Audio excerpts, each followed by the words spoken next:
Mes frères et sœurs, le bienfait de l'islam est le plus précieux qui soit. C'est le plus important et le plus inestimable. Car l'islam est la religion d'Allah Azza wa Jal, celle qu'il a agréée pour ses serviteurs comme religion. Aucune autre religion en dehors d'elle n'est acceptée. وَمَنْ يَبْتَغِ غَيْرَ الْإِسْلَامِ دِينًا فَلَنْ يُقْبَلَ مِنْهُ وَهُوَ فِي الْآخِرَةِ مِنَ الْخَاسِرِينَ. L'islam, c'est d'adorer un Seigneur unique, celui qui nous a tous créés. L'islam, c'est le suivi du prophète sallallahu alayhi wa sallam. L'islam, c'est le bon comportement. L'islam, c'est les bons mœurs. L'islam, c'est la générosité. L'islam, c'est le respect. L'islam, c'est la justice. L'islam, c'est le pardon. L'islam, c'est l'entraide. L'islam, c'est la fraternité. L'islam, c'est la compassion. L'islam, c'est tout le bien traduit dans une religion. L'islam, c'est tout le bien traduit dans une religion. Car Allah Azza wa Jal, c'est lui qui nous a créés. Et notre Créateur sait mieux que nous ce qui est le mieux pour nous. Allah Azza wa Jal, c'est lui qui sait le bien, c'est lui qui a créé le bien. C'est lui qui connaît le mal aussi. Donc de par cette religion, il nous a légiféré tout bien et il nous a interdit tout mal. Et l'islam, c'est des œuvres. L'islam, c'est un tout. L'islam, c'est pas tu prends ce que tu as envie de prendre et tu délaisses ce que tu ne veux pas prendre. Là, l'islam, c'est un tout. C'est tout ou rien. Il n'y a pas de « je suis musulman non pratiquant ». Ça n'existe pas dans l'islam. Tu es musulman pratiquant ou tu n'es pas musulman. Il n'y a pas d'entre-deux. L'islam, tu prends tout. Le prophète sallallahu alayhi wa sallam, lorsqu'il a été questionné sur l'islam, lorsque l'ange Jibril est venu à lui sous l'apparence d'un être humain et qu'il l'a questionné, parmi les questions qu'il a posées, mais l'islam, c'est quoi l'islam? Le prophète sallallahu alayhi wa sallam dit Al-Islam wa an tashhada an la ilaha illallah. L'islam, c'est que tu attestes que nulle divinité ne mérite l'adoration si ce n'est Allah. Ça, c'est une œuvre. Wa tuqima as-salat. Et que tu accomplisses la prière. Ça aussi, c'est une œuvre. Wa tu'ti az-zakat. Et que tu t'acquittes aussi de la zakat, qui est aussi une œuvre. Wa tasuma ar-ramadan. Et que tu jeûnes le mois de Ramadan. Ça aussi, c'est une œuvre. Et que tu accomplisses le pèlerinage. Donc quand il a été questionné sur l'islam, il a cité des œuvres, sallallahu alayhi wa sallam. Il n'a pas dit l'islam, c'est juste le cœur. Juste que tu crois qu'Allah c'est ton Seigneur. Là. Mais il l'a traduit par quoi? Par des œuvres. Tilka al-jannatu allati urithumuha bima kuntum ta'malun. Allah Azza wa Jalla dit dans le Coran, et voilà le paradis que vous avez hérité de par les œuvres que vous avez faites. De par quoi? Les œuvres que vous avez faites. Ce n'est pas par nos œuvres qu'on rentre au paradis, mais par la miséricorde d'Allah subhanahu wa ta'ala. Mais les œuvres qu'on fait, c'est une cause pour pouvoir obtenir la miséricorde d'Allah subhanahu wa ta'ala par laquelle on va rentrer au paradis. Tilka al-jannatu allati urithumuha bima kuntum ta'malun. Et voilà le paradis dont vous avez hérité de par ce que vous avez œuvré. Donc les œuvres, l'islam c'est des œuvres. L'islam c'est pas le simple fait de se revendiquer musulman. Là, il faut que derrière les œuvres suivent ce que toi tu dis avec la bouche. C'est bien de dire aux gens il faut être honnête, mais lorsque toi tu parles, tu mens.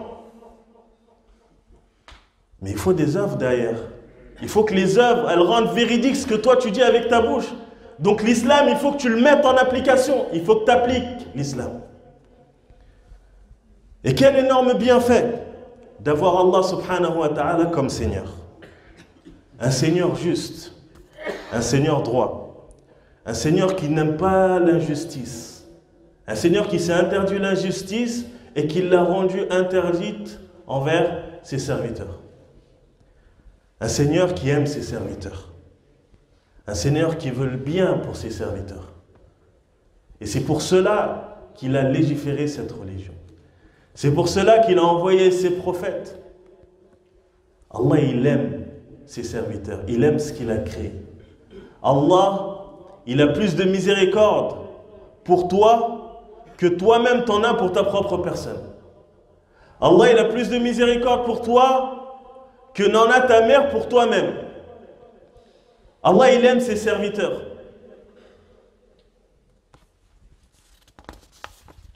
Notre religion est facile dans toutes ses affaires et dans tous ses aspects. Ses dogmes sont les plus authentiques et les plus solides. Ses adorations et ses actions sont les plus vertueuses et les plus justes qui soient. Et ses manières et ses conduites sont les plus nobles, les plus raffinées et les plus parfaites qu'ils soient. Il incombe donc aux musulmans de connaître véritablement leur religion et de s'y accrocher fermement et de s'éloigner de tout extrémisme ou de laxisme, d'excès ou de négligence et de rajout ou de diminution. Alhamdulillah, la religion elle est facile. Ce qu'on t'a ordonné de faire, ce qui est une obligation, fais-le. Ce qu'on t'a déconseillé de faire, ce qu'on t'a interdit de faire, tu t'en écartes. Ce qui fait partie des œuvres surérogatoires, ce que tu peux faire, fais-le. Fais ton maximum pour faire le bien. Ce que tu ne peux pas faire, délaisse-le. Le mal, l'injustice, écarte-toi-en. D'accord? La religion, c'est ça. On ne t'a pas demandé de venir rajouter des choses dans cette religion, car la religion, elle est complète. On ne t'a pas demandé non plus de diminuer la religion de ce qu'elle contient, car la religion, elle est parfaite. La religion, elle vient d'Allah. Allah, il a complété sa religion. Et alhamdulillah, c'est ce qu'il a agréé pour l'ensemble de l'humanité. Quiconque a été gratifié par Allah Azza wa Jal de cette religion et se place sous la bannière de l'islam doit réaliser la valeur de ce bienfait. Il doit aussi veiller sur le rang de celui-ci en le sauvegardant et en le conservant. Il doit entretenir cet islam et le garder intact de tout ce qui peut le dépécier ou l'annuler. La religion, c'est la chose la plus importante que tu possèdes. La religion, c'est la chose la plus importante que tu possèdes. Qu'est-ce que tu peux posséder de plus important que ta religion? Si maintenant tu as pris conscience que la religion, c'est la chose la plus importante que tu possèdes, pourquoi jouer avec la religion? Pourquoi prendre la religion en jeu? La religion, ce n'est pas un jeu. C'est du sérieux. La religion, c'est tout ce que tu as. Tu vas mourir, tu vas tout délaisser derrière toi. Ce qui va rester, c'est ta religion. Inna Allah yu'ti ad-dunya man yuhib wa man la yuhib. Wa la yu'ti al-iman illa liman ahab. Allah Azza wa Jal, il donne ce bas monde. Les biens de ce bas monde, les voitures, l'argent et tout ce que les gens convoitent. Il le donne à celui qu'il aime et à celui qu'il n'aime pas. Amma l'iman, la foi, il ne la donne qu'à qui? Qu'à celui qu'il aime. Donc si Allah t'a fait don de cette foi-là, que tu crois en lui, que tu crois en Allah Azza wa Jal comme Seigneur, et en Muhammad sallallahu alayhi wa sallam comme prophète, et en l'islam comme religion, il t'a certes donné un bien que tu ne peux même pas comparer à autre chose. Il n'y a pas meilleur que l'islam. Allah, il t'a fait don de cet islam-là, il t'a tout donné. Même si tu manques de tout par rapport aux choses de ce bas monde-là. Alhamdulillah, il t'a mis sur la voie qui va te mener au paradis. Une fois que tu entres au paradis, c'est terminé. Fini la fatigue, fini la pauvreté, fini les histoires, les épreuves, tout ça c'est fini et tu oublieras tout ça. Tu oublieras cette vie d'ici-bas et tu oublieras tout ce qui a pu se passer en mal. Toutes les épreuves que tu as pu avoir, toutes les fatigues que tu as pu avoir, tu oublieras tout. Une fois que tu rentres au paradis, c'est terminé. Qu'est-ce qu'il y a de mieux que cela? Donc il faut qu'on se rende compte de ce bienfait, de cet énorme bienfait qui est l'islam. Qu'on mette en application cet islam. La mise en pratique de la religion. C'est bien beau d'apprendre, mais ce n'est pas tout. Il faut apprendre pour mettre en application. Ce n'est pas le simple fait d'apprendre, de mémoriser, de savoir, et puis c'est terminé. Non, tu apprends et tu mets en pratique. C'est difficile, certes, non, mais le paradis, il n'est pas gratuit. Il va falloir que tu fasses des efforts. Et ce qu'Allah Azza wa Jal t'a ordonné de faire, sache que ton bien se trouve dans ces choses-là. C'est Allah, c'est lui qui t'a créé. Quand il veut une chose, il dit soit et allez. S'il veut t'octroyer le bonheur, il va te le donner. Mais pour ça, il va falloir que tu lui montres que tu le veux. Tout le monde recherche le bonheur. Mais le bonheur ne se trouve que dans la religion. Et cette religion-là est la source du bonheur ici-bas. Elle est la voie qui mène au bonheur éternel dans l'au-delà. Et Allah Azza wa Jal dit فَإِمَّا يَأْتِيَنَّكُم مِّنِّي هُدًى فَمَنِ اتَّبَعَ هُدَايَ فَلَا يَضِلُّ وَلَا يَشْقَى وَمَنْ أَعْرَضَ عَنْ ذِكْرِي فَإِنَّ لَهُ مَعِيشَةً ضَنْكًا وَنَحْشُرُهُ يَوْمَ الْقِيَامَةِ أَعْمَى. Allah Azza wa Jalla il dit, et puis si jamais un guide vous vient de ma part, yani un messager, quiconque suit mon guide ne s'égarera ni ne sera malheureux. C'est qui parle? Allah subhanahu wa ta'ala. وَمَنْ أَحْسَنُ وَمَنْ أَصْدَقُ مِنَ اللَّهِ قِيلًا. Et qui est plus véridique dans ses dires qu'Allah subhanahu wa ta'ala. Il dit, et puis si jamais un guide vous vient de ma part, un prophète vous vient de ma part, avec des preuves qui montrent qu'il est véridique, qu'il a été envoyé par moi, quiconque suit mon guide, quiconque suit mon prophète, ne s'égarera ni ne sera malheureux. Ni tu seras dans l'égarement en suivant le prophète sallallahu alayhi wa sallam, et ni tu seras malheureux. C'est qui l'a dit? Allah subhanahu wa ta'ala. Toi qui te sens dans un malheur, tu te sens malheureux, la solution à tes problèmes se trouve dans la religion.